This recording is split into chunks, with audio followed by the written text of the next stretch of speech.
এই মুহূর্তে ঘটলো, আমরা কাজ করতেছিলাম আমাদের দোকানে।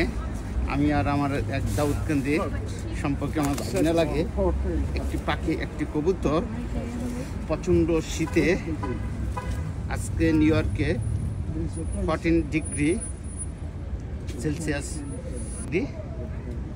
কবুতরটি বাঁচার জন্য আকাশ থেকে একটি বিল্ডিংয়ের উপর থেকে, বহুতল বিল্ডিংয়ের উপর থেকে এসে আমাদের দোকানে নেমে আমার কাজ ঘেঁষে এসে দাঁড়িয়েছে। আমি ধরে পাখিটাকে এখন আমি ভিতরে নিয়ে যাব। মানুষ বিপদে পড়লে নিজের জীবন বাঁচানোর জন্য কত কী করে, তার আল্লাহর এক কুদরত আমি কবুতরটি দেখে বুঝতে পারলাম। প্রচণ্ড শীতে কাঁপছে। আমি এখন সম্ভবত আমার দেখি আমার দোকানে ভিতরে নিয়ে রেখে দিচ্ছি। তো মানুষ বাঁচার জন্য কি আপ্রাণ চেষ্টা করতেছে দেখেন প্রচণ্ড শীতে।